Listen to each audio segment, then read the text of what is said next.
দুনিয়ার কোনো কিছু হাসিল হয়ে যাওয়া এটা সফলতা নয়। একজন মুমিন মুসলিমের মর্যাদা আল্লাহর কাছে, এক পাল্লায় যদি একজন মুমিন মুসলিমকে রাখেন, আরেক পাল্লায় পুরো পৃথিবীকে রাখেন।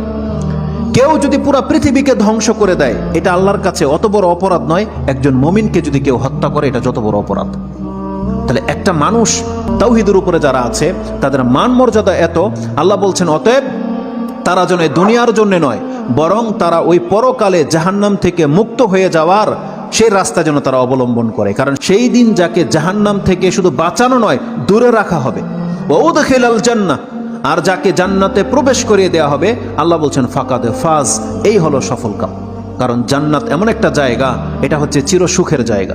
একবার শুধু কোনো ব্যক্তিকে জান্নাতে ঢুকিয়ে দিলে জীবনের যত পেরেশানি আছে সব দূর হয়ে যাবে, সব দূর হয়ে যাবে। তাহলে পরকালের ব্যাপারটা হচ্ছে এমন। আল্লাহ বলতেছেন সেই দিন যাকে জান্নাতে ঢুকিয়ে দেওয়া হবে, আল্লাহ বলছেন এই ব্যক্তি হচ্ছে সফল কাম। তাহলে এই সফলতা আসবে কিসে? একমাত্র আপনার ঈমান, তাওহীদ। আপনি আল্লাহকে মেনে নিয়েছেন, আল্লাহর বান্দা, আপনি আল্লাহর সাথে শিরিক করেন না, এমন প্রত্যেকটা ব্যক্তি সেই জান্নাত সে পাবেই পাবে। এটা আল্লাহ ওয়াদা করেছে।